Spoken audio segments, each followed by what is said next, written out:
Hello, my name is Chris Klinakis, offensive coordinator and offensive line coach here at the University of Nevada. In today's DVD, we're going to present our inside zone progression. This DVD will show how we teach the inside zone as the whole, as the part, and as the whole again to the members of our offense. This is the basis of the pistol offense, as 80% of our run game is based with inside zone blocking.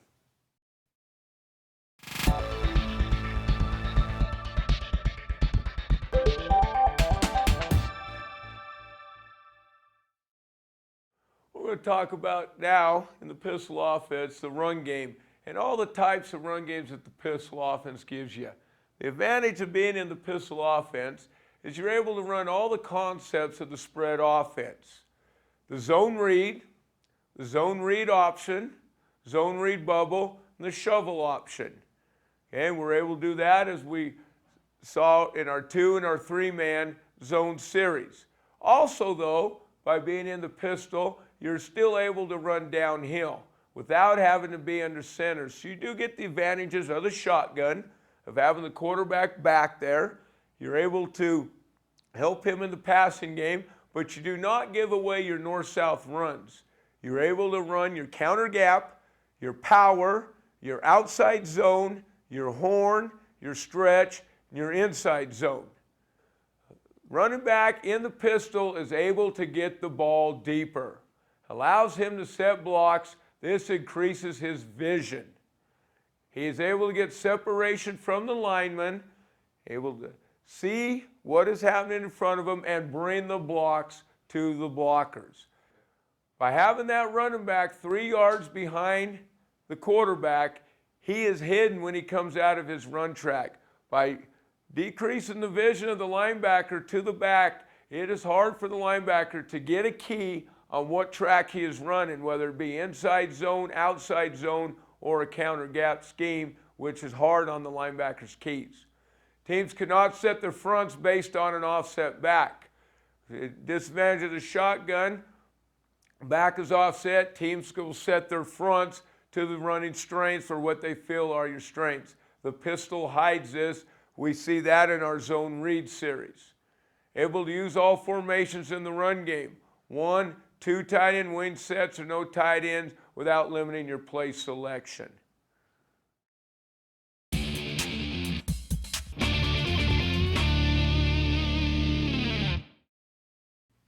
So today we're going to talk about dealing with the pistol offense as the bread and butter of our pistol offense. And that is our inside zone play. Put this up here. Here's where we're going to start. Inside zone. Before we get to that, we'll give you some base parameters in the pistol and go over our splits. Our offensive line is we use a second level alignment. What we mean by that, coach, is our helmets will split the numbers of the center. So second level, splitting the numbers. First level meaning shoulders, third level meaning hip. We're at a second level alignment. We use 2-foot splits. So we are 2 foot consistently between our alignment. In the pistol, the quarterback is 4 yards from the football, and it is his toes that are at 4 yards. One of the most important parts of the pistol offense is the running back, and he needs to be 3 yards from the quarterback. So there's times if you've seen us play, it looks like our running back may be 7 yards and a foot. Well, that means the quarterback was 4 yards and a foot. Wherever that quarterback aligns, you need to be 3 yards from him for the run timing. Those are the key components right there, or the base inside or base splits of the pistol offense. When talking the inside zone, like I say, 80% of our run game in the pistol comes from the inside zone blocking. So when we get more in depth here as we get going, we're going to go over exactly foot by foot, step by step, how we teach the inside zone. Because it's our bread and butter. Out of the inside zone, we are able to run the base zone play. Zone play where we take care of the D end with a trap, or we bring somebody back for them. Then we get into our zone read family. And within our zone read family, we have two-man game, which involves the quarterback and the running back. We have the three-man game, which is triple. We call that triple option. And that involves a quarterback, a dive back, and a pitch back. Within the triple or the three-man family, we have the availability to load that and block the alley for the quarterback on his zone read triple option. In the two-man family, we have the availability to bring what we call lead. Once again, blocking an extra defender in the alley, so if our quarterback continues to be the ball carrier, that we have the alley blocked for him. We'll go over base zone first. Before I get in depth with the offensive line, and we'll talk about aiming points. Our running back's aiming point in the pistol on base zone is the outside hip of the guard. Okay? Our quarterback will open, cross, and hand that football to the back, but his aiming point is the outside hip, and that is very important in the pistol. When we used to run our inside zone from underneath center, we used to aim from the inside leg of the tackle. We've had to move that aiming point in because where the pistol aligns, the 3 yards of depth, the quarterback would not be able to reach the running back if he had that wider track on inside zone. So anything we do inside zone-wise, we'll aim for that launch point right there. Once again, we got the base zone, or we've got ways to control the D end with what we call a trap. Once again, that is in our zone family. When we go to our zone read family, the running back's aiming point changes.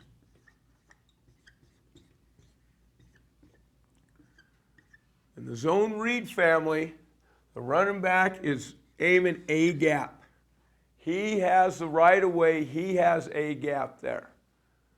So the quarterback, when receiving the snap, must open and clear, step aside, and give that running back the right of way in the A gap. Obviously, his eyes will go to the read.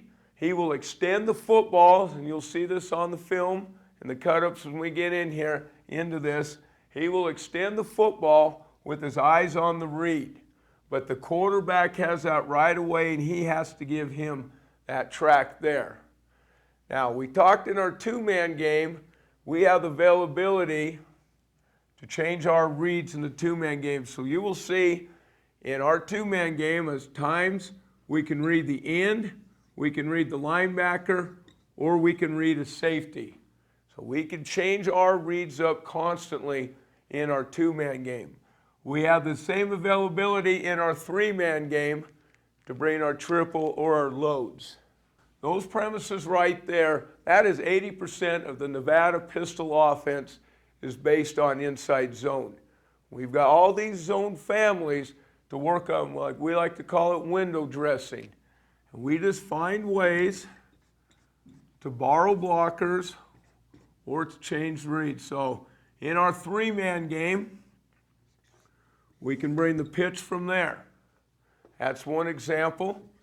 That's a three-man game. That's a true triple. If we want to load it, we've got that availability. We can change who the pitch is, bring that as the pitch, and bring that as the load to block the alley, okay? Leaving the option, leaving the next defender as the option. So as you go through these cut-ups, and because we're going to get more specific into how we teach our offensive line to block the inside zone, you will see all these various schemes. Once again, the base zone where we control the D in with the trap, our zone read family, which involves our two-man with the lead, our two-man, as we talked earlier, where we change the reads, where we could read the D in where we can read the linebacker, where we can read the safety. Our three-man game, where we can have a true triple or a true triple with a load concept. And this, guys, gives you a lot of offense. This is the base of the pistol. I really wanted to go over what I thought was very important, the aiming points of the running back when he's on the zone read family or when he's on the true zone family and where the quarterback's at. And I cannot stress enough, 3 yards between the running back and the quarterback. Heading to the inside zone now. Before we get to cut-ups, I just want to stress the number 1 point for our offensive line. When we teach this, and we start day 1, we teach these following concepts to our offensive line. We feel, guys, that the offensive line is the heart and soul of this inside zone package. The better we block inside zone, the better the pistol offense is, because we've got all those families we just put up on the board off of it. The first thing the offensive line is taught is to push the front. We have got to move the down lineman. We have got to be able to create vertical running seams with push. Okay? And that is, we will stress that, we will find ways to push the front. Thereby, we want to create as many double teams as we can. So whether plays look like initially that we're going to have to single block something, we will find ways to create double teams in order to push the front. When we do push the front, we are going to linebacker depth. What we mean by linebacker depth, if we're pushing this down lineman right here, we will stay on this push until we get to the backer. If the backer plays soft or plays a read technique, we will be in no hurry to stay to it. He comes downhill, that'll quicken the double team right there. But we have got to push that front to linebacker depth. That is the key on that push right there, linebacker depth. The next thing when creating the double teams are clamps. This is the most important thing. We talk inside zone to our offensive line and to our team. We say there's going to be no leakage in between our tackles. And the way you stop leakage is with clamps. Very similar to a heart surgeon, someone working on bleeding. You got to stop the bleeding. You can't allow leakage. We cannot allow something to bleed through on us, and we got to find ways to clamp. And we will specifically get into these when we get into our teaching teams on the inside zone. But we would not, for a quick example, we would not run off and leave this down lineman to scoop to that backer right there. So I got this linebacker lined up here. I will not run off and leave that down lineman to get to him. I will find a way in our clamp technique, and I'll go into detail. We will step over. We will put the second step in the crotch of the defender and create a double team. And that's what we mean by a clamp technique right there. That is very, very important. It is the whole basis of us teaching inside zone. There's no way, coach, that we can run the inside zone without our clamp technique. It's probably, it is the best thing we do in order to run this play. When we first start with offensive line, we teach them that they're responsible for a cylinder. And we tell them that cylinder is our zone step. We come over and up, and we're moving over one whole man. And each man is responsible on that cylinder right there. And whatever is on that track is his. Doesn't matter if it's a D lineman or linebacker, whatever ends up crossing that track, he has got to block. In order to do the cylinders, we need to keep square shoulders. Okay? That is very important to us. Square shoulders. We have got to keep those shoulders square in order to stay on those cylinders. If our shoulders turn, then our cylinders, or we don't want our cylinders running in a diagonal direction. We want them to run in a vertical direction. So square shoulders in order to establish those cylinders right there. Now we're going to go to our PowerPoint, and we're going to show how we initially teach this O-line. We will show how we teach the teaching teams, and then from there you'll be able to see the backfield action of the true zone, the read zone, the trap zone, the lead zone, the two-man game, and the three-man game.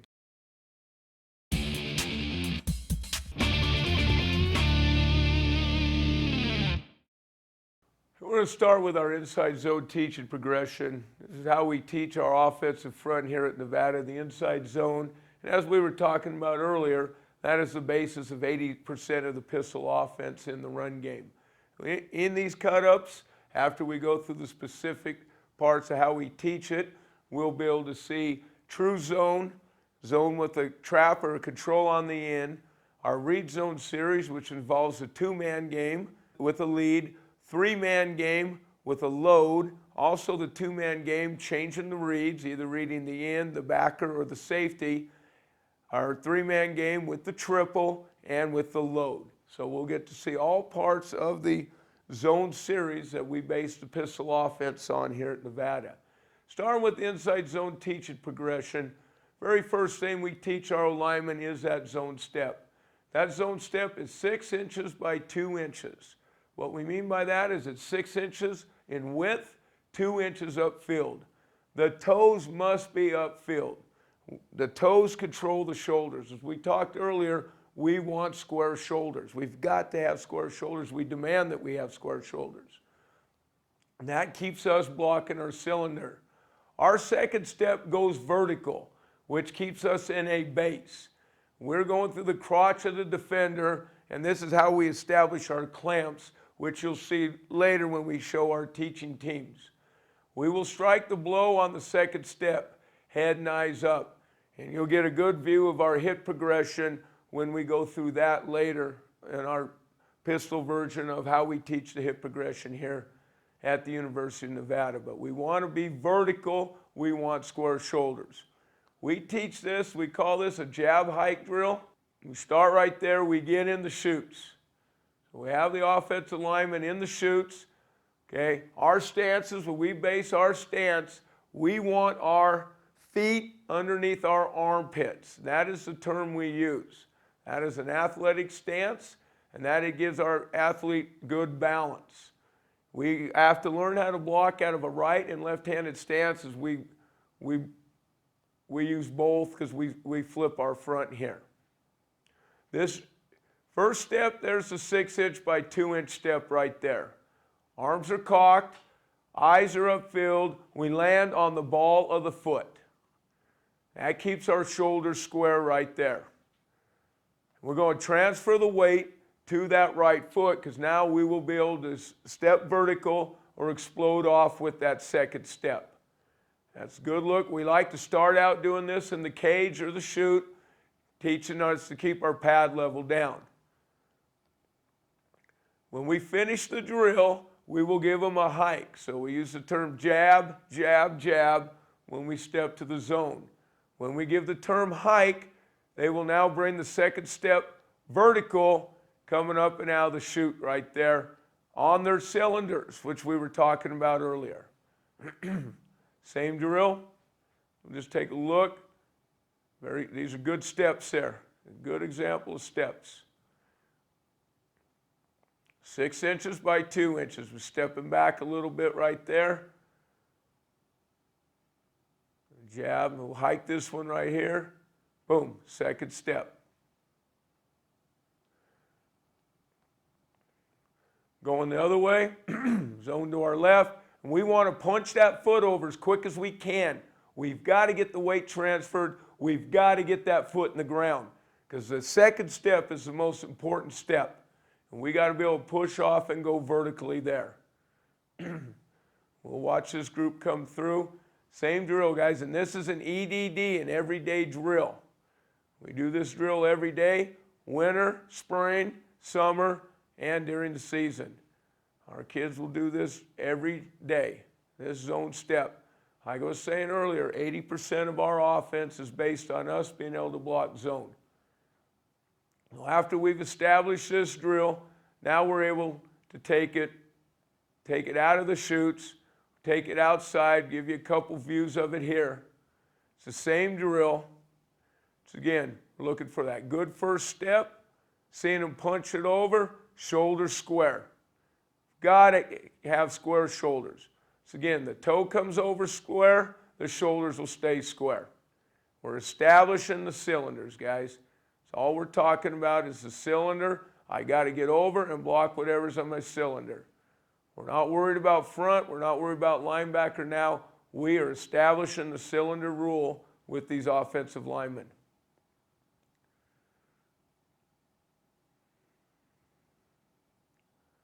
Going to the right, cocking the arms, keeping that pad level down right there. Once again, we're establishing the cylinder rule. After that is done, then we take it to the sled. This brings us in to the main part of how we teach zone. We do a whole part, whole theory. What we mean by that is the whole is establishing the cylinder, as we drew up on the board earlier, that each guy is responsible for a track. And he's got to stay square, and he's got to get vertical push on that track. After we've established that track and our offensive line, our athletes understand their track, then we'll start going to the parts. And that's where we start the team teaching two-man combinations, tackle tackle guard, guard center, center guard, and backside tackle and guard. Once we get that established, but this is the whole. So now we're going to transfer exactly what we were looking at, and we're going to go to the sled with the drill. So from right here now, we're establishing the cylinder here. And each man will offset the pad on the sled a half man. So he needs his 6-inch by 2-inch zone step. His second step will now come vertical in the middle of the pad, and that's what we call the crotch of the defender. And we are establishing the vertical cylinders here.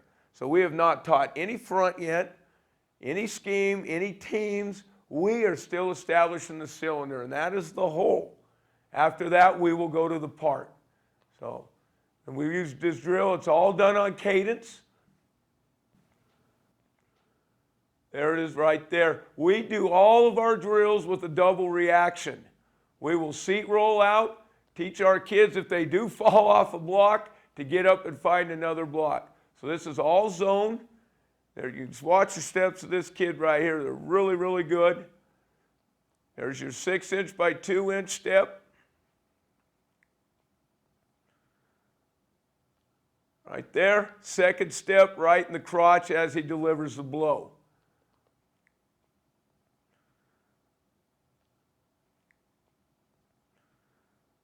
Second step right in the crotch. There's the vertical cylinder right there. So we are establishing nothing but the cylinder with our offensive line here. Take another look at this, and then we'll look at it from behind.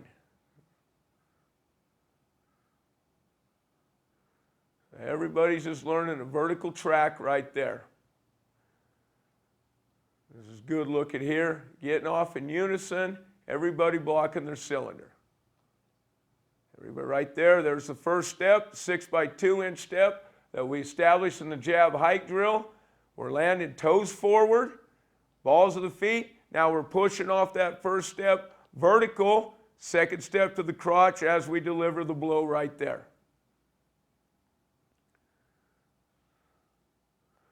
We'll get some end zone shots right here. Same thing. Here's the jab hike drill. We've offset it. Now we've established the cylinder. So every man knows what he's responsible for, whether the zone is to the left or to the right on his cylinder track right there.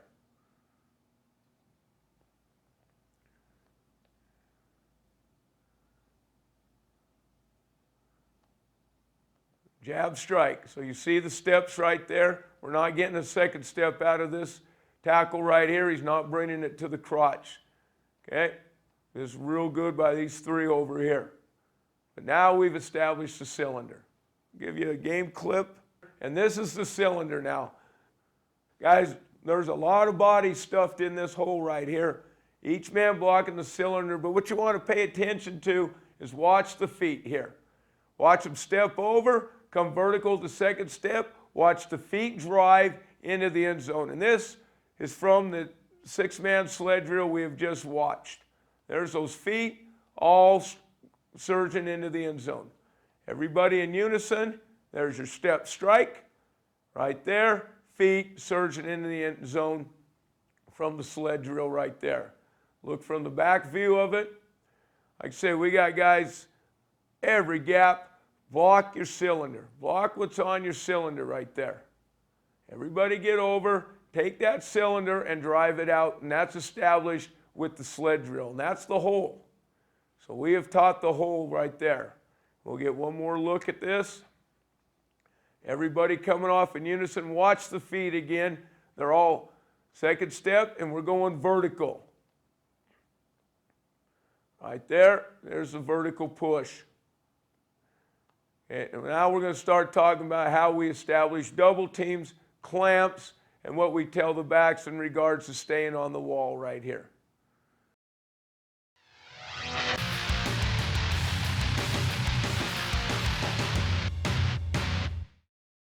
We've talked about the hole. We've taught each man the cylinder. Now we're going to the part. We start two at a time. So now we're going to go tackle, tight end. And once again, we flip our line here at Nevada. We have a strong side and we have a quick side. We feel this cuts our teaching in half because our guys are working adjacent together. Okay, and they basically, the strong side gets a certain amount of looks, quick side gets different looks, and we're able to rep those different looks over and over and get them real proficient at blocking them. So first thing we teach our tackle and tight end is the cylinder right here. So we've got them covered on the outside and just blocking their cylinder. The next thing, the most important thing now is we'll take these two guys and we will line them up. We'll put the end on the outside and the backer on the inside, but we will stress to that tackle, what is the first thing to affect your cylinder? It's not the man who's lined up in your cylinder, it's the man who could move to your cylinder. And so we do the drill with the end coming in, the end coming out. And what he's doing is he is checking the hips of that end. If that end stays out, he climbs his cylinder vertical. If that end comes in, here's where the clamp theory starts coming in. And what our tight end is taught right here is he will put his second step in the crotch of that defender. The tackle will step over, and they will create a double team. We call that a co-op when it's play side. And they will push that co-op to linebacker depth, as we talked about earlier, staying square. Once again, hips are away, then we climb up there. If the defender has already lined up inside of that tight end, we will use what we call a cheat step. He will cheat that step down to about 2 inches. He's basically transferring his weight.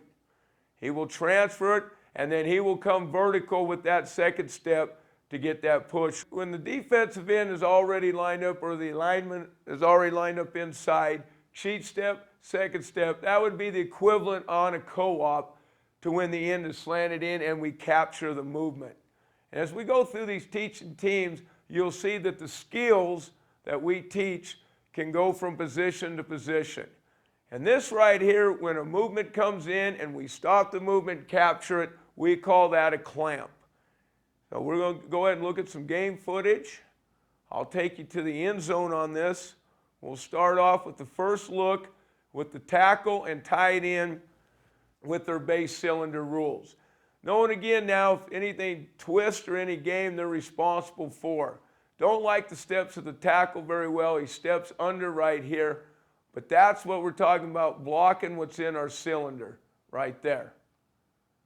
Okay? This is a look of regular zone where we're trapping the defensive end. So once again, Running back's aiming point is at the guard. Quarterback catches the snap, opens, gives, waves goodbye to the ball, and then carries out his boot fake. And that is our base zone action in the pistol right there. The back, he will press, find the wall, and stay tight to the walls there. The same look with tight end and tackle zoning their cylinder right here. There's no double teams being established right here. This is base cylinder blocking right here. And that is the very, very first thing we teach any of our combinations, is to take the man in the cylinder with no movements right there. We'll come back to this clip later to talk about the other teams. Now we're going to start talking the co-op with the 9 technique. So there's the 9. Here's where our tackle is going to step over, check hip. If those hips are away and he's checking there, he will climb square. And he's staying square and vertical to give that back a two-way go. Tight end will zone step out, second step to the crotch. Once again, if that movement came in, he would clamp it with his second step, and we will vertically push that right there. Here's a look at true zone in the pistol. What I'm saying about true zone is there's no control on the D-end other than the possibility of the quarterback bootlegging right there. So again, aiming point is at the guard, quarterback opens and gives. We open up at 5 o'clock and we open up at 7 o'clock. There's a 5 o'clock open. To the left, it would be 7. He gives the football, waves goodbye, and boots out. Here's another look against the 9 technique right here. So at first zone step, we're checking hip. There's nothing threatened right there. He's going to come up and square in space. Once again, we talked about square shoulders on the cylinder. Okay, now we're into the 3-man game. So we're into the zone read series. Once again, the back has the A gap right there. So his track, as he is running A gap, that center is going to open and give him that midline read. Okay, this part of the triple right here, that's the read. That's the center who he's deciding off right there. Anytime we bring a motion, we want that motion at the tackle's hip when it's snapped, and then his aiming point is replacing where the back was. Then we keep a 4-by-1 relationship. Next look. Now we're back, still showing tight end tackle right here.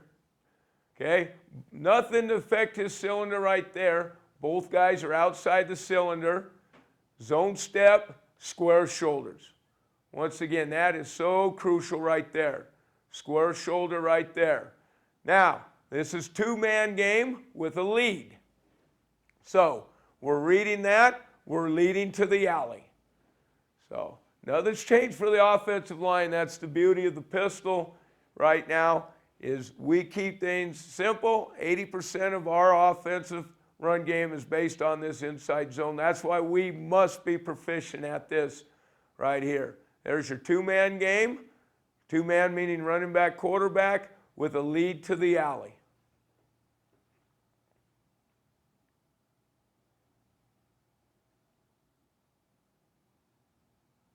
This is a great look. Now we're going to look at when the defensive end is lined up in the gap or has already or moves to the gap.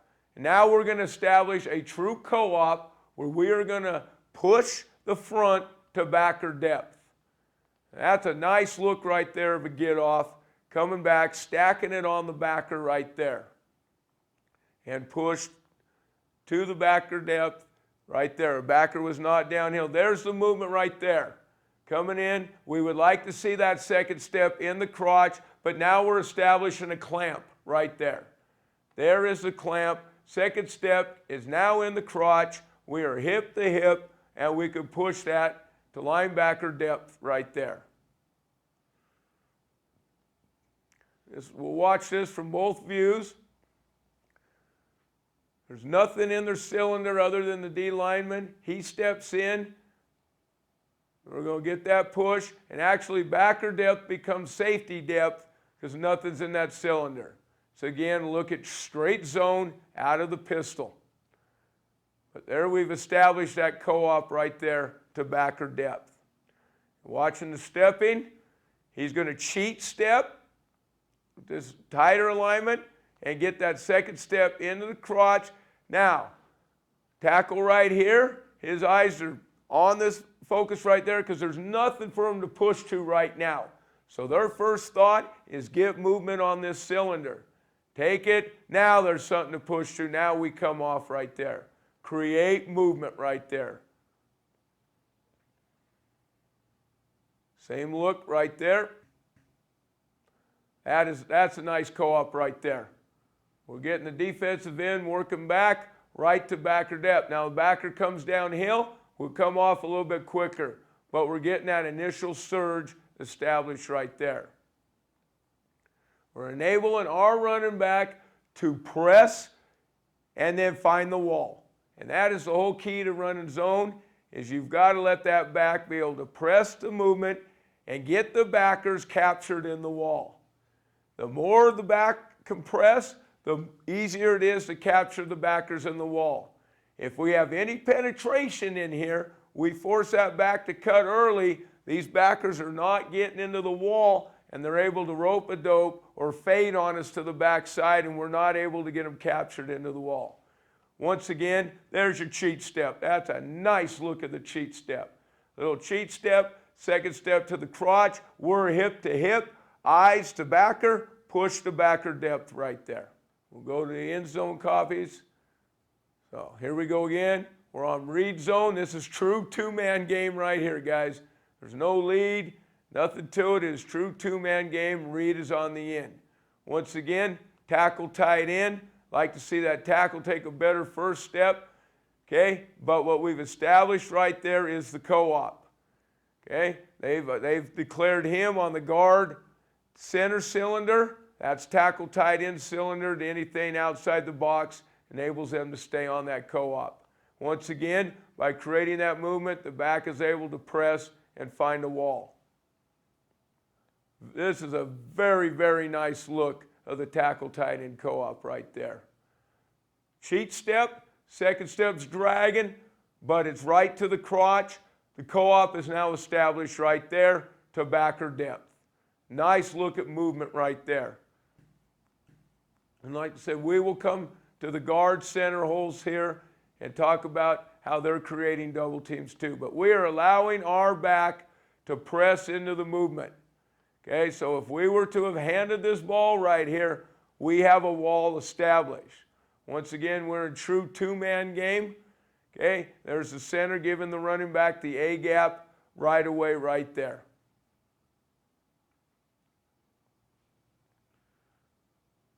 Okay, tight end tackle co-op. Okay, inside technique, he will cheat step. That is a nice picture. There's your cheat step. There's toes are pointed forward. Second step to the crotch. Boom, we are hip to hip, pushing the backer depth. So we've established that co-op right there. So again, we're able to get surge. This is an everyday drill. We've got to work this with the tackle tight end. As we get going, we'll see that everybody pretty much has the same techniques. We've got to establish the teams right there. There's a two-man game where we're changing the read. Okay? Read's on the linebacker now, but here's a tight end tackle. Very nice co-op. Watch the footwork of the tight end. Second step's vertical. We've established the co-op. Now we're going to take it to backer depth, come off as square as we can. Establish that initial push right there. Okay, last look we got here. This is a stand-up look with a defensive back or linebacker there, and we're back to the cylinder game right there. Once again, here's your triple series right there with midline and the triple pitch there. That's tight end tackle right there on the play side. Now we're going to go to tight end tackle on the back side. Most important thing we teach here, here's how we establish backside clamps. Very, very important. When we get a backside clamp, that we do not want to run off and leave a down lineman. So this tackle right here has got a technique right on his outside shoulder. this tight end's going to zone over. He is not going to run off and leave him. And here's where the clamp's established. And just want to show you how we block the clamp. I'm going to give you a quick demonstration of our clamp and the theory. It's very similar to what we were teaching play side, but with the cheat step and establishing a double team. But we also want to do that when zone goes away.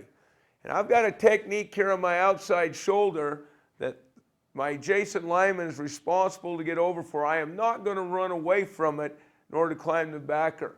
I will take my normal step. Second step will come to the crotch, and I will press back toward that defender.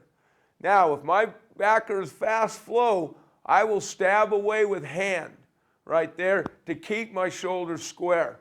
Very important. I don't want to bury and turn my shoulders. I want to keep this arm and leg free so as I press, I can climb.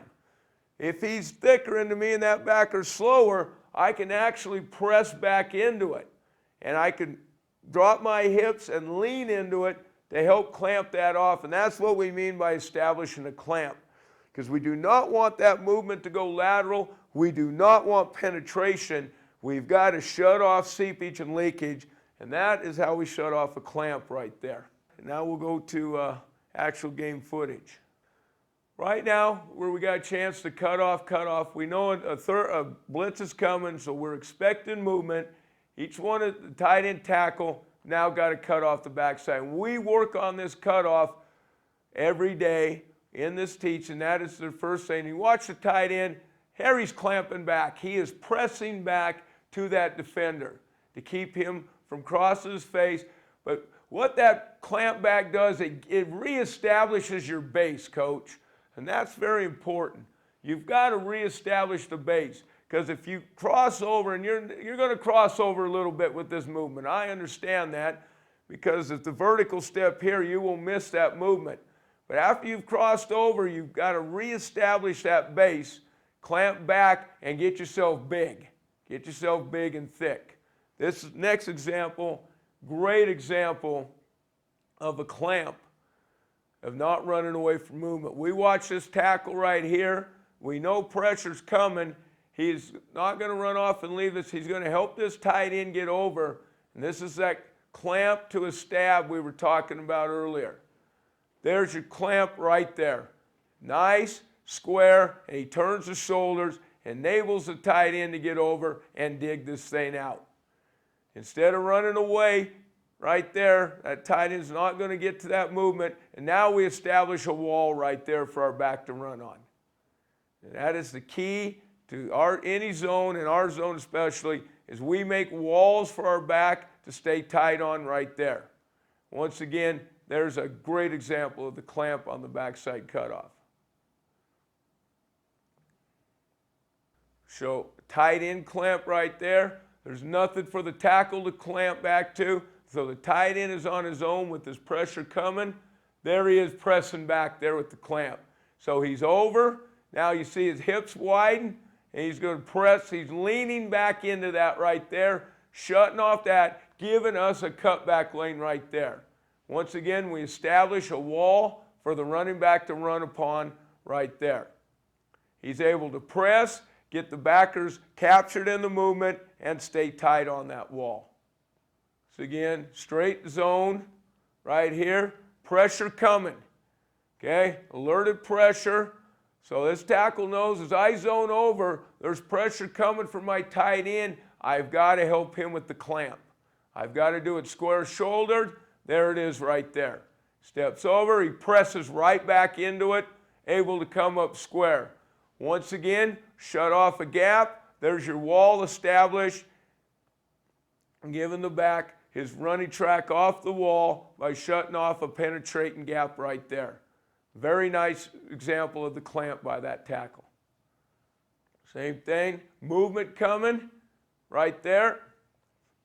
Outside shoulder, the movement's been alerted. Tight end has let that tackle know, hey, we got movement coming.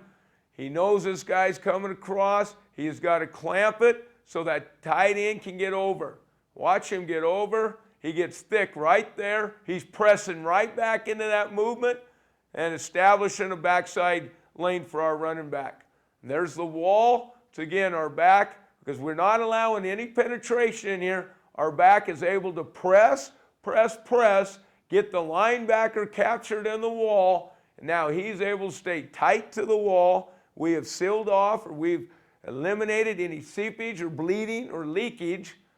Any one of those terms is fine, with our clamp right there, and we've created a running lane. Okay, backside of the Trojan player right here. So tight end is on his own. Show that from the end zone. So we've got a double cutoff right there. Now, and I know I'm skipping a little bit, but now we know we got pressure coming here. Watch our guard. Same technique. He's clamping. So whoever's got a free cylinder, meaning by a free cylinder, is the only guy in your cylinder is at backer depth, and there's no threats away from you. Once you check anything that could threaten you, being this down lineman, I can clamp back and help this guy on his cylinder right there.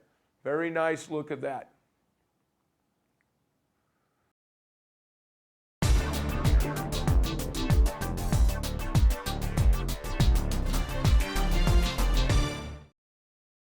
We'll go to our next teaching team. Now we got play side between the strong guard and the strong tackle. Okay? So first thing we teach them is just cylinder rule. With a guy outside the guard, guy outside the tackle, where everybody's going to block what's on their cylinder. Two examples right there. Next thing we're teaching them now is with the guy on the tackle and the guards uncovered. We're the same thing we just taught our tackle and tight end. Now we're teaching our guard and our tackle, where he will step over, check hips. Hips are away, he'll climb vertical. Hips come to him. Now the tackle will second step in the crotch, and now we've created a double team or a clamp. We have stopped penetration, we have stopped leakage, and that will turn into a co-op to backer depth. So we've taught the tight end tackle this, now we teach the guard and tackle this. If he is lined up inside of the tackle, just like when the defender was lined up inside of the tight end on their co-op, he will now cheat step, second step in the crotch, and they will create a vertical movement to the backer right there. We'll look at this game tape right here. This first look, a great look of a guy inside of the guard, inside of the tackle, and he will cheat step. He's not going to run off a lean. We're going to establish a double team right there. So he brings that cheat step, second step comes back, he clamps, presses into it, and we're vertical, and we create a double team to linebacker depth. Once again, we don't want to run off and leave that. We want to establish a double team right there. Very nice job by those two. Okay, outside of the tackle, but the first thing that can threaten this guard cylinder is this man on movement. See, he will check hips. Now, if the read is a little bit gray, what I mean by that, we've got a real good look coming up in 2 snaps. If there's a little bit of color, we will stab that over. Once again, we talked about what the stab does. It keeps our shoulders square. And we got to keep square shoulders when blocking zone. That's a nice look of a stab. That cleans that look out right there, puts him out in the gap where he needs to be. Here's a look of true zone. We're going to control the backside with what we call a trap. We've seen that.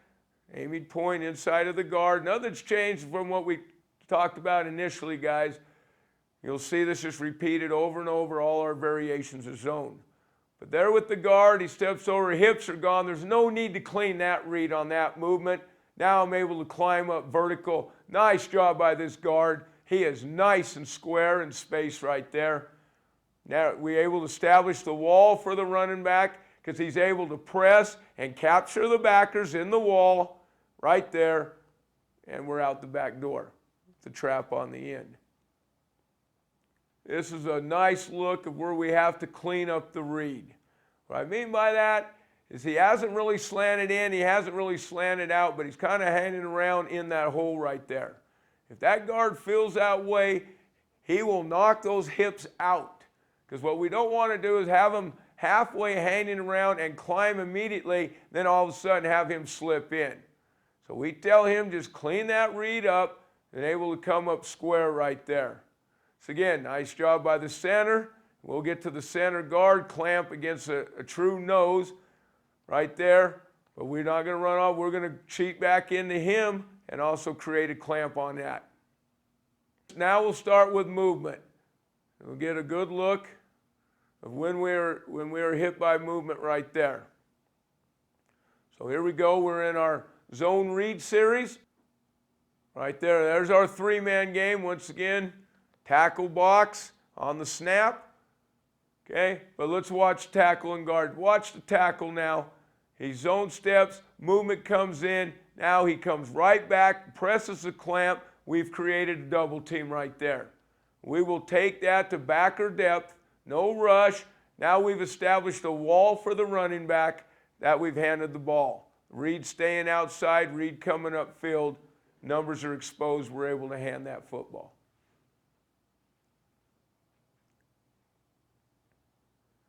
Get another look. This is a great look of being patient right here. Tight end's out on his cylinder there. So now we got tackle guard. There's the second step right back into the movement. Okay, now we've created the double team. We've sealed the leakage. There's nothing penetrating. Now we want to push the linebacker depth. Look how patient they are. Okay, backers playing slow right there and off the zone read series. Push, push, push, come off late right there. Now we're working the backside. So we've seen the play side with the strong guard, strong tackle. Now we got to work their backside combinations. And the first one we teach that strong guard is where he's got to get over on a one technique with no help. And we'll get to the center clamp here in a minute. The most important one that he's got to learn is the scoop. And once again, we do not want to run off and leave that that down lineman for our adjacent offensive lineman. So they will establish where is that backer at. If this backer is more backside, I will get thicker into it, keeping my shoulder square, and I'll actually press in my clamp back. If this backer is moved over more toward the zone or more toward the cylinder of the offensive lineman, as he clamps, he will separate with the hands. Once again, we want to get pushed to backer depth. So backside guard tackle working the scoop. If we get a bare front where we got to full scoop it, where everybody's got to come over, then our tackle, we work him. He's got to get over with no help. You're not going to get any stab or any clamp, because the clamp is when we'll get to this, when we get to the middle three, guard, the two guards and the center, is the clamp will actually start with the center to the nose. Here's a good look at the scoop right here on the backside. So pre-snap, there's nothing threatening the cylinder right there.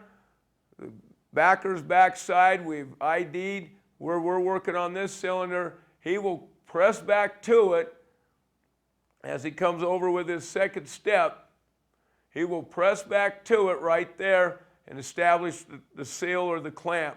We will stay shoulder to shoulder. Backer fades in the backside. There I'm coming up square. This is true zone. Aiming point at the outside hip. Once again, we've allowed our back to press by not allowing penetration. We've established double team right here, so we're able to generate movement, create a wall for our back to stay right on. And look how tight the back is to the wall. That's right where he needs to be. One of the biggest advantages of the pistol is the depth that the back gets the ball at and able to see these things in his vision. There's a lot of separation between him and the O-lineman, enables us to get our blocks established. Another look at the backside scoop. Right here we've got our two-man game with a lead concept. We've got a lead concept to where we'll block the alley. The scoop right there, now the backer in the cylinder is play side. So we don't want to get caught up in there too much. We got to keep the arm and leg free, staying square shouldered. Backside tackle, got a good feel that I'm going to lose my guard here. So once my guard clamps, we will start that movement and we'll bring it up to backer depth right there. Once again, we've established another wall if we would have given that ball. There's your lead scheme in the two-man game. This is a very, very nice example of patience here on the backside scoop. Backers over there, but we're not going to be in a hurry. There's a stab right there. He's going to separate himself with the hands, come up square in space. Now he gives that back a two-way go right off the wall there, and that established the backside wall. But there's that second step vertical and the separation right there with the stab.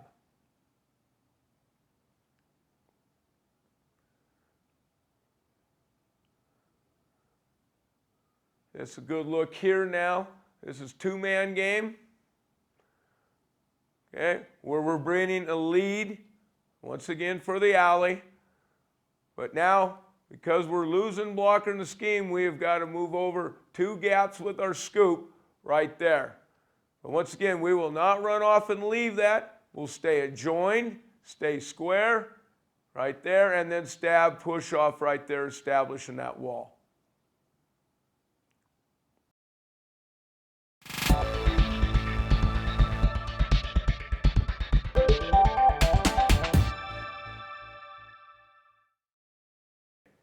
This is the most important part of teaching the zone, guys, okay, is with this center, okay? When he has a shade on his backside and the guard has an outside technique, we want to still establish double teams. We do not want to run off and leave this shade and leave this guard by himself. So as our center steps over, he will check hips. If those hips come to him, he has got to block them. The guard will clamp back with his second step. They will stay square and vertical, and that does put the backside guard, or in this case, the quick guard, on an island on his own, and we tell him to expect no help. If there is no movement there, our center has got to be able to press back into this technique right here. I will give you a quick demonstration on that. So as our center now has an outside shade in the guard, and he has a technique right here. As he steps over, if there's no movement coming inside with his eyes, he's going to press back right now. He's going to clamp back into that defender and seal this movement there. And this is so important, Coach. The reason is, guys, if this shade techniques, if we run off and leave him and he penetrates, we are forcing our back to all start to cut in the backfield and get no press into the movement right there. Because as we know, as this guard gets over, he may flatten it, but it's on our side of the line of scrimmage. And the worst thing we can do there, when that comes across the back window there, is make him start cutting early, and then that Mike backer is free, and he's able to rope a dope, play the back door on us. So we must, if there's no movement threatening, we must clamp back, get big, press back with our hips, and climb vertical until we get to backer depth. We do this every day with our middle three. This is our middle three drill. We take our quick guard, our center, and our strong guard, and we set up a pod with two D linemen and a backer, and we bring our running back and our quarterback over so the back can also see his keys, and we work all possible movements. But that clamp is the most important thing that we are going to teach to that center. And to me, that has got to get done for us to be a good zone team, because we cannot have A-gap penetration in that back's window. Okay, so after the clamps taught, now we work them with an inside shade on the guard. No problem there. The guard is no different than the tackle was earlier or the tight ends earlier. Anytime you got an inside shade, you cheat step, second step vertical to create the double team. Third thing, we show our centers with two techniques on the guard, either head up to where they can move. Now our center knows you never clamp back to your guard when he's covered. The guard has got to handle an inside shade or a head up shade on his own on the back side. He is working specifically play side. It is only when he has a shade and an outside technique on the guard that he's thinking about clamping. We'll get some good film on this right here. Here's the 2-eye right here. So we're going to look right here. The guard is saying, my cylinder's there, but I'm going to establish a double team. Cheat step, second step right there, and now we're hip to hip with my center. Example of our trap scheme on the DN, where we're controlling the DN with the trap. Enables our running back now, because we've allowed no penetration here. We did not run off and block that cylinder there, because that is actually in the center cylinder, but we have clamped there. We've allowed our back to press, and now the backers get lost in the wall right there. But we've established a wall. This is a nice job of what we call a co-op with the cheat step and second step vertical right there. Clip we'll revisit from earlier. Once again, guards take a cheat step, backers in my cylinder. Boom, the backer came out of his cylinder, went into the center cylinder, and actually came into the backside guard cylinder. Okay, now we've got two golden rules here, guys, and here's an example right of golden rule number 1. Never block a block man. So he's in your cylinder, both of our cylinders, he's blocked, get to the next level. Never block a block man, and never run by color. Two golden rules we live by. Once again, there's that co-op being established with the second cheat step right there. Now we'll start looking at some clamps.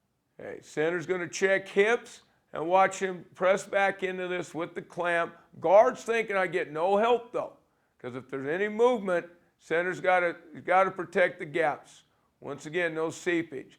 Nice clamp, and watch, he stabs free with the hand right there. So everybody has learned that technique of how to stab and how to clamp right there. He's able to come up square right there and establish it. Once again, a wall is established for the running back. This is our true zone where we're controlling the back side with the threat of the quarterback on a naked bootleg. That is our true zone scheme from the pistol. Aiming point again is at the guard. He's able to press. Wall's established right there. He jumps right on it and stays tight to it. Real nice clamp right here. Step over, check movement, clamp right back. There's my square shoulders. Stays in right to backer depth. They stay right to backer depth. Just a way to window dress the trap scheme. Motion receiver in, and then trap it back. Once again, the wall is established. Look at this from the opposite angle of the clamp scheme. This really shows the footwork real nice of the center. Get this backer, he'll move over for us.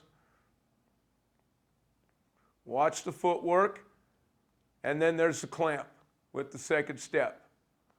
That's square shouldered. Now the clamp's established. We have created a double team.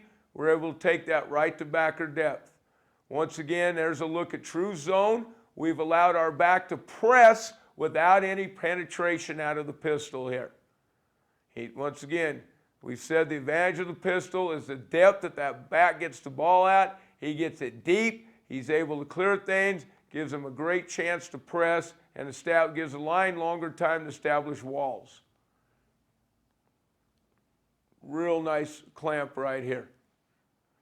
Stepped over, clamp back. There's your zone step. There's your second step. So there's that jab hike drill. Clamps established right there.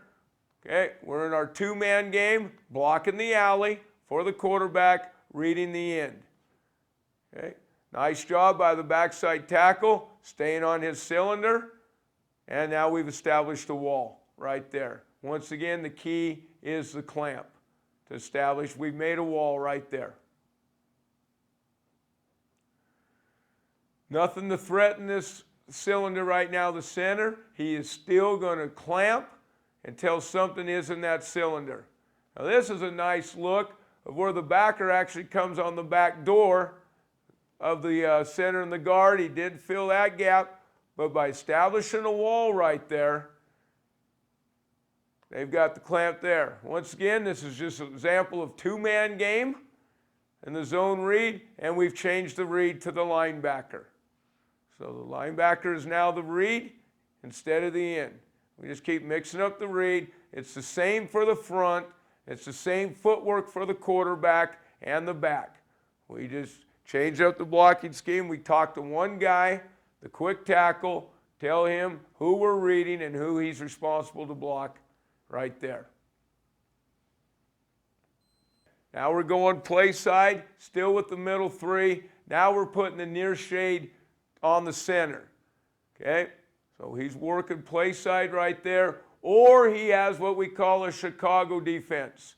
A bear, a 46. A lot of terms for that defense, where the guard, the center, and the guard are covered, and they are freeing up the Mike. And we must get to this Mike backer, as you've already taught the center what to do.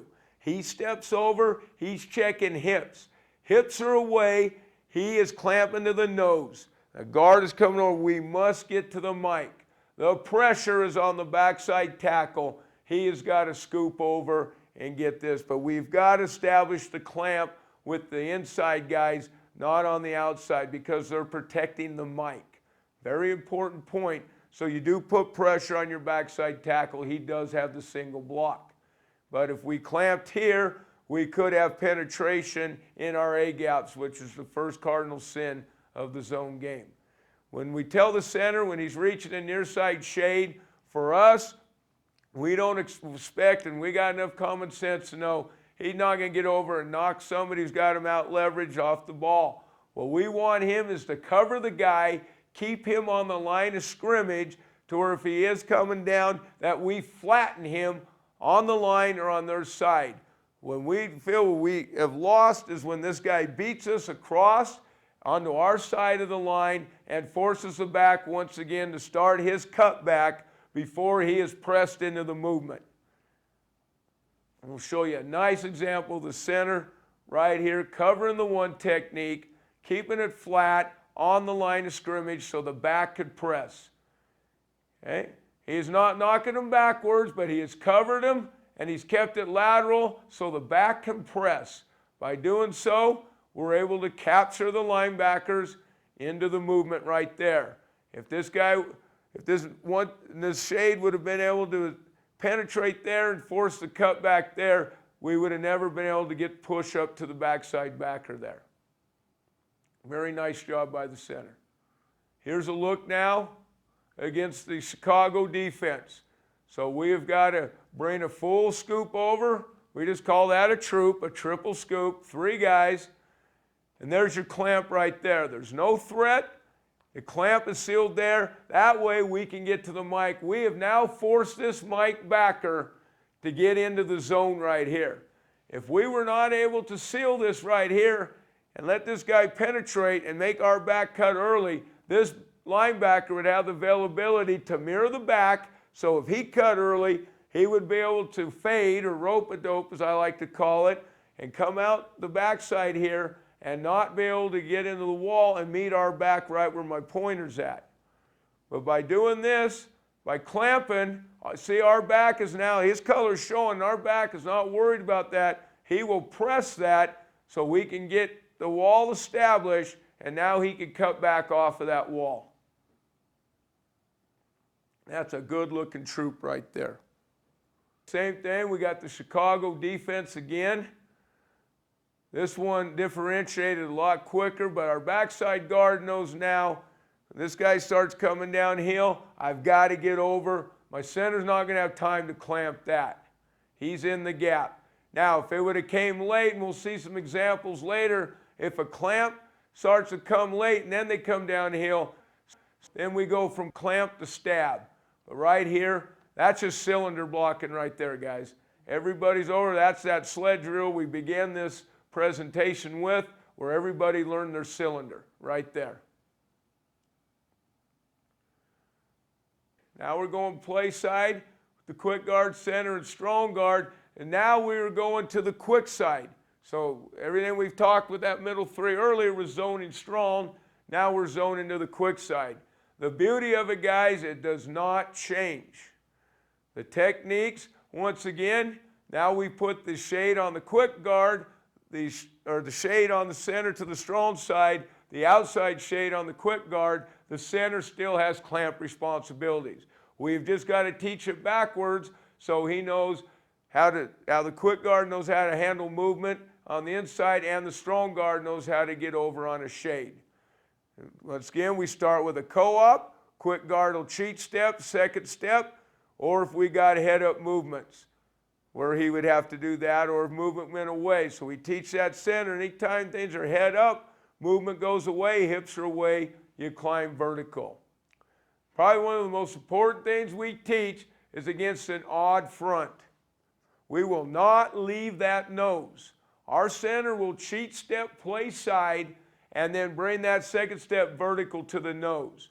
If the nose is slanting away, that backside guard, well, it has to take a great first step, and we're going to get some video here where that's the key. He has to have a great first step to keep his shoulders square.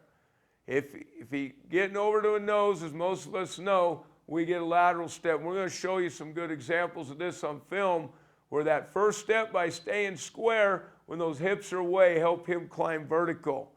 If the slant is to him, now it's just turned into a shade. That center will clamp back, just like he did on the shade technique, and establish that movement up to the backer. We're going to the quick side here. Just our base zone. He got a technique outside the guard. This technique's on the guard, so he would not clamp back. He is just working these with the quick guard on this cylinder right here. He's checking hips. He cleans the read out when the read's gray by stabbing a hand out, and then climbs vertical right there, establishing that backside right there for the running back and enabling him to press into the movement. So again, that is just straight zone out of the pistol. Nice example of a co-op right here. So now our guard will use his cheat footwork, just like everybody else that we've gone through. Tight end, strong guard, strong tackle, even center on the clamp, that's cheat footwork. Now he's going to cheat, even though this backer's in his cylinder. We want the most immediate threat still is the down lineman. We want established double teams with square shoulders like we talked about earlier. That enables, once again, the back to press, and we bring this linebacker into the wall right there. If we're not able to press, these backers are free. But by establishing movement, we get a nice press on that. Good look at the co-op right there. We'll revisit this clip from earlier where we watched the backside scoop. Now the play side co-op. Cheat step, this is just true zone.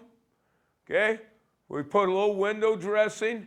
We brought motion like we would in our three-man game. Okay, but there's no intention in running the three-man game. This is straight zone. This is not zone read. We're not opening up to the opposite A gap. But once again, there's your second. Look at the first step. There's your jab, second step vertical. We've established that co-op right there to backer depth. The back is now able to press, and we talked about this earlier on the scoop, and bring this backer into the wall for the guard.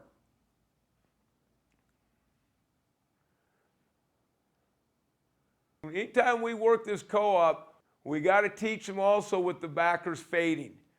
So most common thing we feel, hey, he's going to fill his play side gap, but they've got to be aware that he will fade. So as I press stay square, we've got to be ready for a fade technique. So don't always show when you're working this two-man with him attacking that gap and him coming off. You got to now and then have him fade right there. Once again, running back's able to press into it and make him make a decision into our movement right there. Well, that's a nice look at the co-op right there, staying together to backer depth.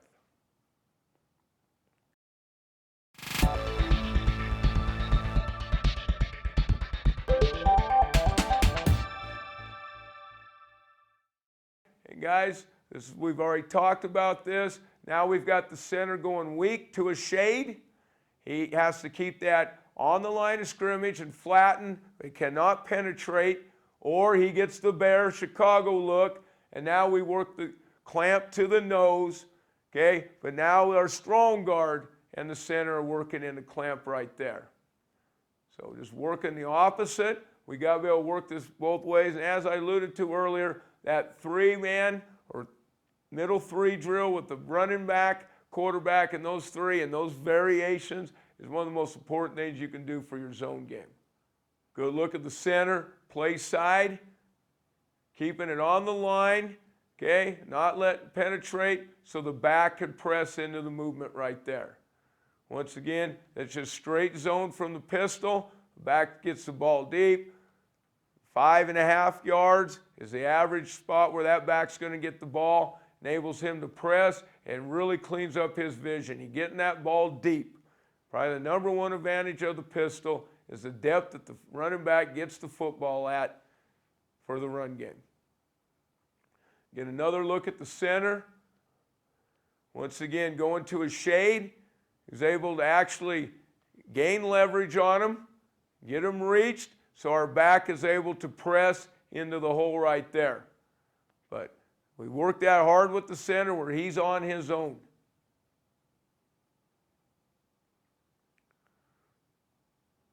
We do allow what we call a power technique, and this will be a good example here. Here's two-man game again to the strong side. There's our read right there. What we mean by a power technique is when we have a one technique or a shade technique on the center, is this guard is to zone away from it. The center's on his own. When we feel we have movement coming and we alert a blitz where people could slant across there and make it harder for this center on his single block, okay, and there's nothing in this guy's cylinder, nothing there, which means he's got to have a loose end. If he had a tight end that could threaten his cylinder, he couldn't do this. But we're pretty confident when we're alerted about movement and we either zoning away from that movement and there's nothing to affect this guard's cylinder, that we will let him power, which basically right there is to push back, bring that, help that center get that secured before he climbs up. What that does, guys, it establishes a second wall. So you've got your backside wall established here. You've got your front side wall established here for your back, giving him a two-way go. Good look, and this would be a great angle. Here's the bear defense. Here's that full troop over here. We're going to clamp the nose, but watch the backer right there. Doesn't see, we're able to push this back where he has nowhere to fit. Good clamp by the center. We don't run off and leave the nose. We establish push and give us a vertical run lane right there. Once again, tackle's got to get over on this. He's on his own. There's the backer backside, but they're going to clamp back to him and bring him to the block right there. Nice job by the center with the clamp right there, establishing that running lane. Okay, talking with an odd front, a 3-2 defense or a 5-2, where we are actually going to be working the co-op to the backside backer here. Because the play side backer is involved with the guard and the tackle. It is very important that our center does not run off and leave the nose. Okay, and he will end up using his clamp technique if the nose doesn't come with him. He'll cheat step, we were talking about this earlier, and then get in the second step vertical. Most important thing on this, though, when working to a backside backer with the backside guard is that first step has got to be over square. If those shoulders turn, then we will not come up square. We'll just talk about this for a minute in a little demonstration. Once again, with the center, the true nose there, he's going to cheat step over. If that nose comes to him, second step, that nose is now in his cylinder or has become, as we talked about earlier, a play side shade. The backside guard's the key. As we all know, Coach, as I'm coming over to that nose and I'm seeing him over there, the most common mistake is to turn that foot and turn those shoulders. The problem being that nose goes away, my backer's there, my shoulders are not square, I cannot come up. We overemphasize, you have got to be square right there. Because if that nose goes away, I can stab, I can clean that read off and come up vertical with square shoulders.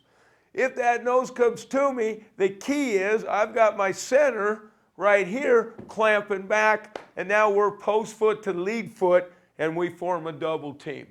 Very important when working odd fronts with that center and also that backside guard, getting over square. We'll look at some examples of that right now.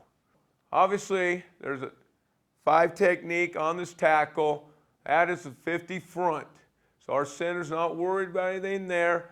They are working to this backside backer. As he steps over, he comes right back there. He establishes the clamp with the guard.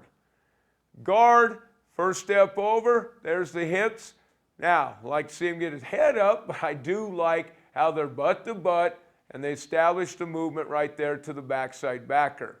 Once again, there's the trap scheme out of the pistol.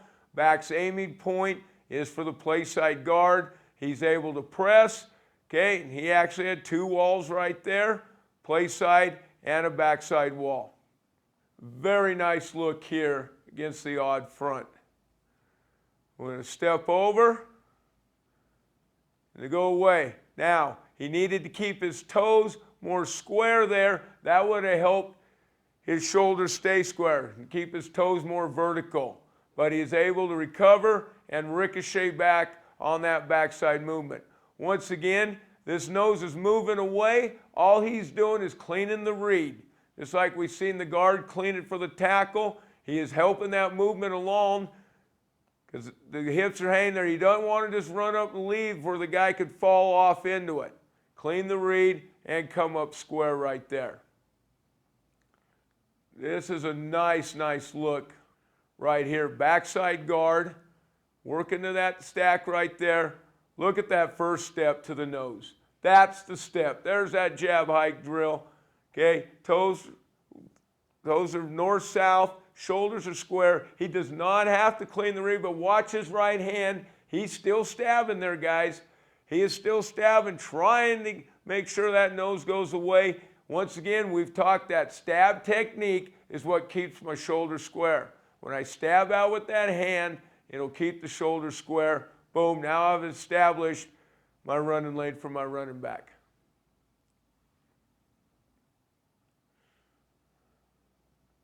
A little bit tougher look. We got a tough backer here. Fades away. Do not want to go attack him immediately. We still got to help that center. We're going to clean that read right there. He gets over, does lateral step, cleans the read, and there's your square shoulders coming up right there. So he cleans it, up square. Very nice. Very nice. Instead of locking on that, the hips are hanging, clean it, there's square, boom, there's the backside wall for the running back. Okay? Not out of the pistol, but I just wanted to show the example right here of the backside guard on this technique. This is real nice footage right here. Right into the 3-man game again.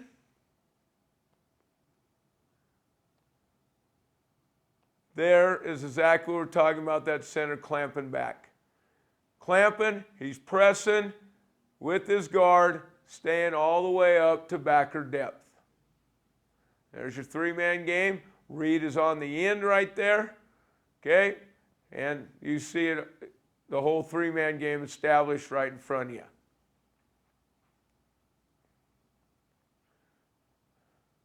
This is good to watch from this angle. The movement on the nose as he slants the back door. There's the clamp right there by the center. Clamp to backer depth. Everybody staying square. A lot of times we get this movement here. We're saying take 1,000 steps. As I'm clamped onto that, okay, those power producing steps, and we'll see when we talk our hip progression, we want to cut the grass when we finish. We don't want to plod with our feet. Once again, good by the center. Here's 2-man game. We've changed the read. We've made the linebacker the read now. Okay? Somebody's got to be the quarterback player. We've made that linebacker the read. Okay? But now we watch the center right there. Second step back in. There's your clamp, patience, square shoulders, backer depth. Come back to our 3-man game. Not out of the pistol here, but same principle. We could run it out of the pistol, but there's the center. Now, look how much quicker this read is on the center. He is going to clamp, and the backer's downhill. Once again, we've talked about going to backer depth. Well, backer depth has changed. He's downhill, but not to abandon his guard. he is still going to stab. By stabbing, he does two things. He gives his guard some help. And second thing, he keeps his shoulders square as he was going to go into a clamp technique. It helps him push off square. Now we got square in space. So if we did hand this football right there, guys, we would have a nice wall built. That's a good square look right there. And there's the three-man game with the load, guys. There's the load on the alley player. There's the option right there. That's what we're talking about earlier when we talked about the many variations of zone. But once again, for these fellows up front, guys, that is the key. What we do in the pistol offense is everything is based off of zone blocking. There's your load. We're able to read it that way. Backside. Now with the quick guard, we're going to the quick side. We're still working the clamps with the center, but now he's clamping back with the strong guard. Still checking the play side hips with the quick guard, so we work those clamps both ways. Okay? And then when he has even fronts that can move and slant to him.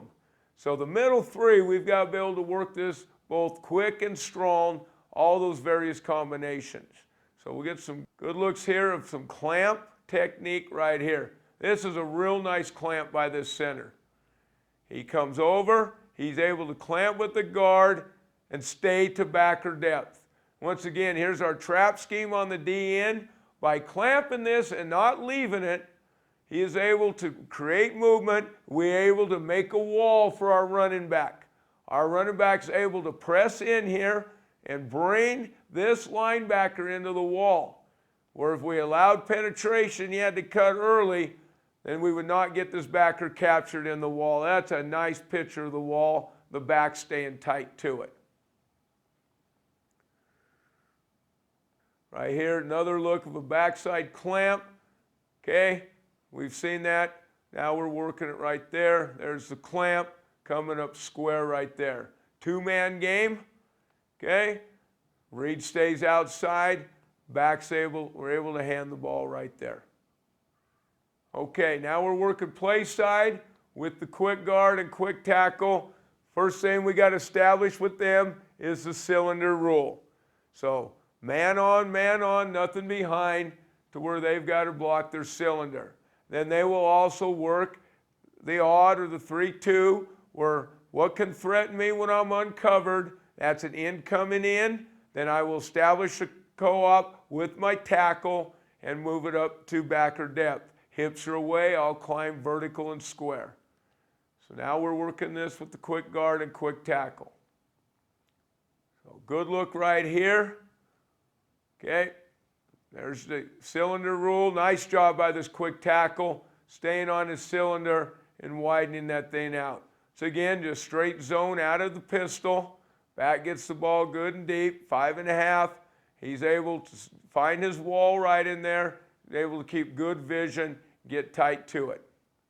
Now we're doing the backside with the quick guard and quick tackle. So we've worked the quick guard with the center. Now we're going to involve the tackle. Okay? So what we do first is just man to the outside where they've got to cut off two defenders, basically clamp with no help.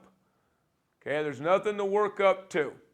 Next thing is we work the quick tackle, and he is very, very important, okay, on this back side, that when he comes over, that he sees the technique is inside of the guard, that he does not assume just to run his cylinder up to the backer, because he is no different than when we were talking play side with the guard tackle. Still, the first thing that can threaten your cylinder is a down lineman. And we work this movement a lot where we step over and we start the guy inside the guard and slant him out. And therefore, it turns into what we call scoop, where we expect our quick guard to clamp back, and then we'll go vertical up to the backer. This is a good look here where we just got a two-man clamp, cut off. There's nothing for him to work to. We do not immediately turn back on it, though, because of twist game. We will step over with the tackle here. He's going to still step over. If this guy comes behind him, then he'll clamp back to him. But he reads a looper right there. He is now in the zone because now we do have something to scoop to him. We've turned this into a clamp scenario. Guard steps over and he's taking clamp back. When he feels that tackle right there, that is a clue that there is movement over the top, and that makes him climb right up there square. Nice look by these two right here. Once again, this is just straight zone out of the pistol. Okay? We're making our back cut a little bit sooner than we'd like to, but because of the pistol, he gets the ball deeper, and he's still able to get a press into a wall right there.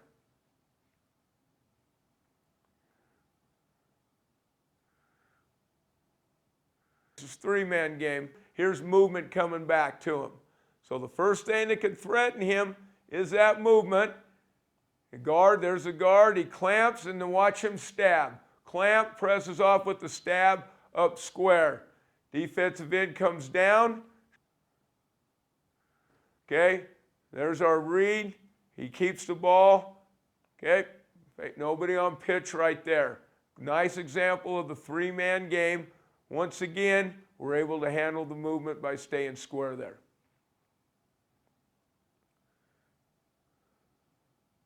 Here's a nice look against movement. Right there, backside. Once again, what can threaten your cylinder first is backside movement. Now we've established two clamps. We push those to linebacker depth. Once again, that creates a wall for the running back because there's no penetration. We've always got to be alert for movement. Cannot have penetration, so the back could press and create a wall. Now, we'll work on the scoop with the backside guard, quick guard, and the quick tackle. Same thing, step over, create the clamp with the vertical second step. Where is that backer? The further he is away from the play, the thicker I can get. The closer he is to the play, the more I'm going to have to stab to keep my shoulders square. So same technique we taught, backside to the strong guard, strong tackle, now to the quick guard, quick tackle. This is about as pretty pictures we can do right here. Cheat step, coming through, there they are. We're butt to butt, we're square right there. We have captured movement, we've created double team. To backer depth, and I'm able to come off square. And that's a feel guide when we work this. We have the backer appear here on the play side, and we have the backer appear on the back side. So again, there's our trap scheme. Okay, running the heel line. So I would right foot lead, come right down the heel line, be inside out. That's why I've got a right foot lead right there. As I cross over, that right foot comes into the heel line right there on the trap scheme. But that's a nice look at that backside scoop. Good look. Now we've got movement leaving this guard right here. Okay, he's going to clamp. The guy slants away, and we do not want to chase the movement. A common mistake when I go to clamp back and movement's going away is shoulders get turned. Okay, because we go and we chase that movement. But by sticking out a stab right there, that keeps those shoulders square right there and keeps him on track for the back. Once again, straight pistol zone, straight zone out of the pistol. Ball getting deep. Back's able to bring the block to the blockers with the press. Very nice look here of a backside scoop. It's going to be a little quicker scoop, but I'm still going to clamp back, give my tackle time to get with me. Very nice. Nice stab away with that left hand. Keeping the right arm and right leg free so I don't get caught in there. You see there, I feel my tackle. Now I push off with the left hand, able to stay square right there. Once again, straight zone, press the movement, ball at 5.5, and find the backside wall and stay tight to it. Nice example of a scoop right here. Just watch the movement on the down lineman here. So again, it's goal line. Backers are situated in the A gap, but we are not in a hurry. We do not want to leave this. We've got to establish movement right there. We've got to take that, clamp it back, and push it to that backer depth. And that's a nice job right there. picking that up and getting that moving. You get to look at it from this view right here. See the clamp right back there, the shoulders in there, but nothing else. He's able to help that for the tackle, get that square, get that vertical right there, create a cutback lane. There's the trap scheme right down the hill line. Once again, that's a right foot lead. You lead it opposite the direction you're going. You're going to the left. You want to lead with that right down that hill line, keeping you inside out. Another good example of a backside scoop, watching the movement right there. Taking it to linebacker depth. Just straight zone there, guys. So again, example of the pistol, seeing how deep that back gets the ball.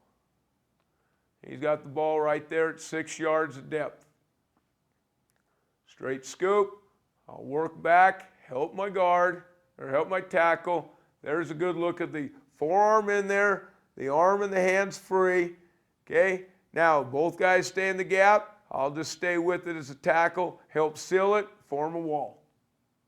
Get one more look at the same scoop. Step over, clamp. There it is right there. Arm and hand are free, and I push off with the stab with the left hand, squaring my shoulders, capturing the movement, setting the backside wall.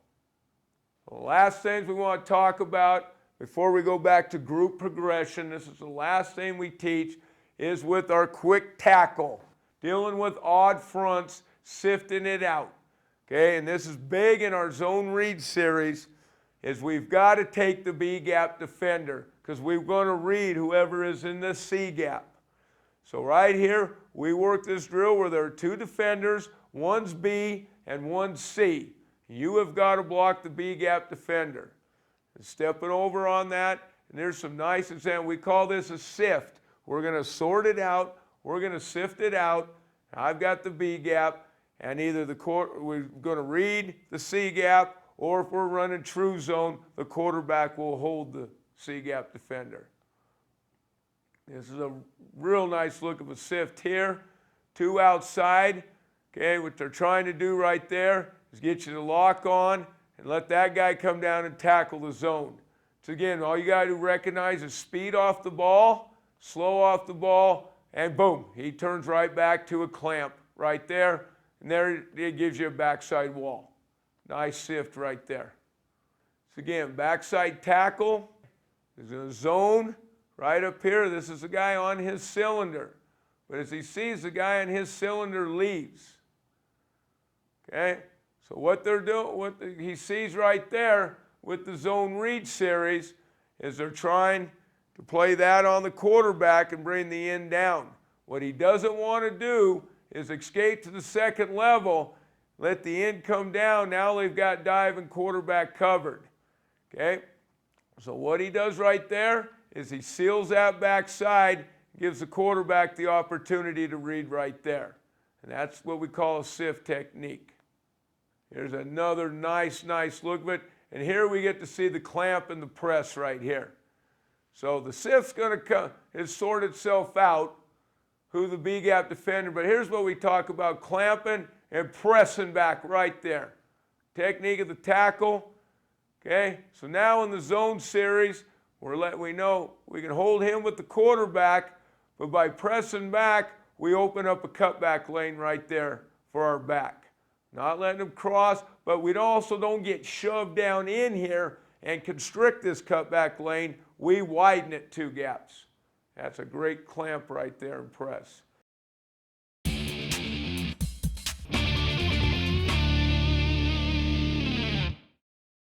Last part we talked about earlier, we went hole part hole. We taught the hole where we had the cylinders. We've now taught the part. Now we bring it back to our group progressions to the hole.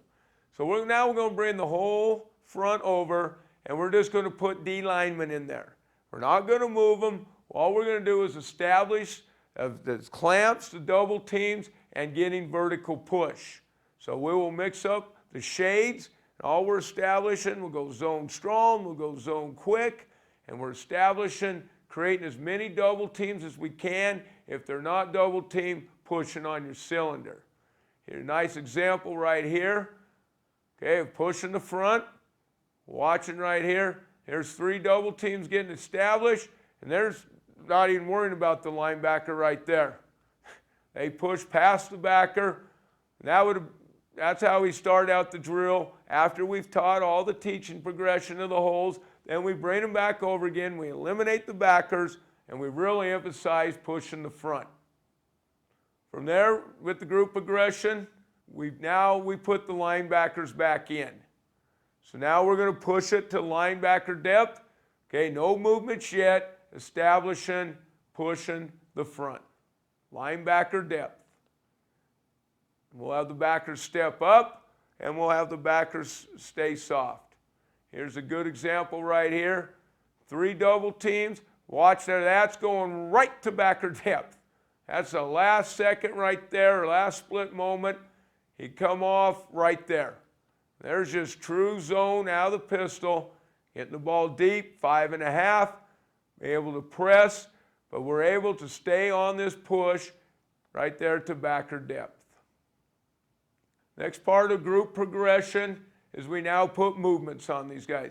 So now we are going to establish double teams. Now here's where the clamps get established, all movements.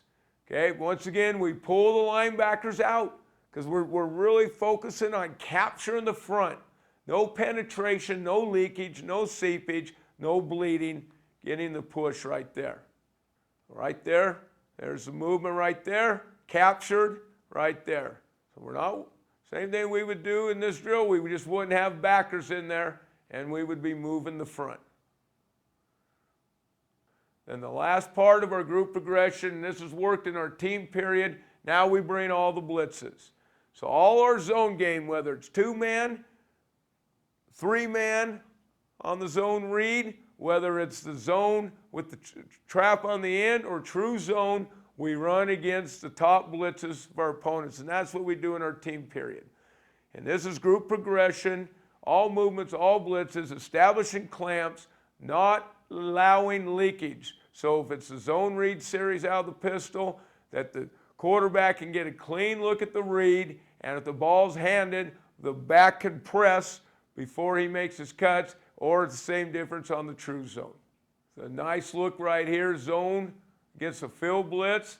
We know the blitz is coming here, so where do you set your clamps? You got to study the zone blitz and understand, or any sort of blitz, who's got what gap responsibilities.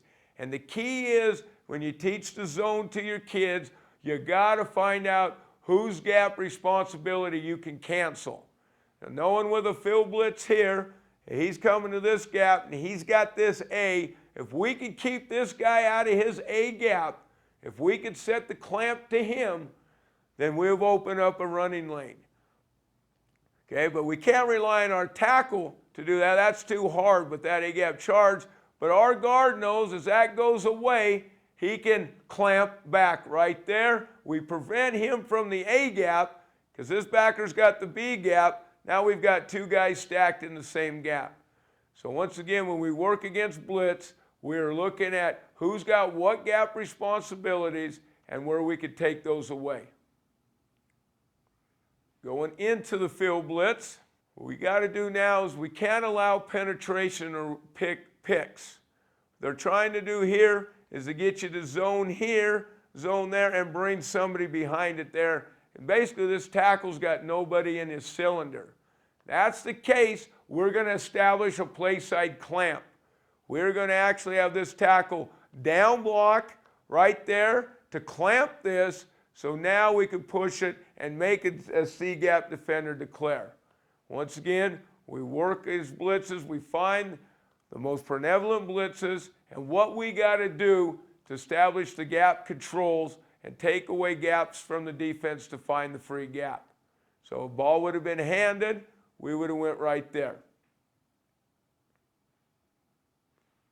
Okay, cross blitz here. A good example of just staying on our tracks right here. Knowing where they're going to end up. So the center slowed down. That's actually the guy in his cylinder, but that is crossing his cylinder. The guard realizes that, lets the center take it. Now we take that off of his cylinder right there. Field blitz, backside. We've got to establish clamps again, guys. We know once again, he's got this A gap, he's got this C. If we can keep him out of this A with a clamp and keep him out of the C with a clamp, then we can establish 2 running lanes for our back. One there, one there.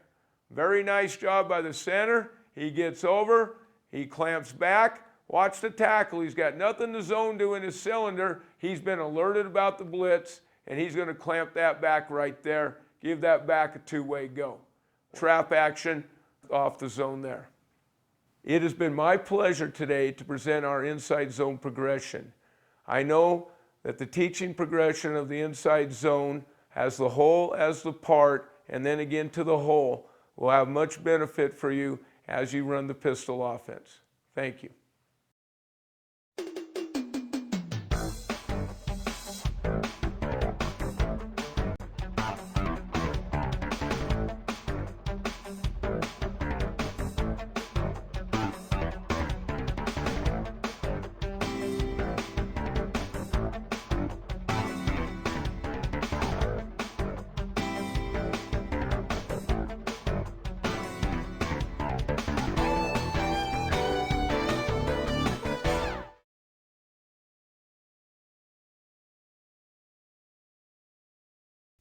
This product is copy protect encoded. Attempts to duplicate will damage this product and may damage your recording hardware. Federal law provides severe civil and criminal penalties for the unauthorized reproduction or distribution of copyrighted motion pictures, videotapes, and video discs. Criminal copyright infringement is investigated by the FBI and may constitute a felony with a maximum penalty of up to 5 years in prison and a $250,000 fine. All drills and exercises in this program are designed to develop fundamental skills. It is extremely important as an athlete or coach that you execute them with proper technique in order to avoid possible injury.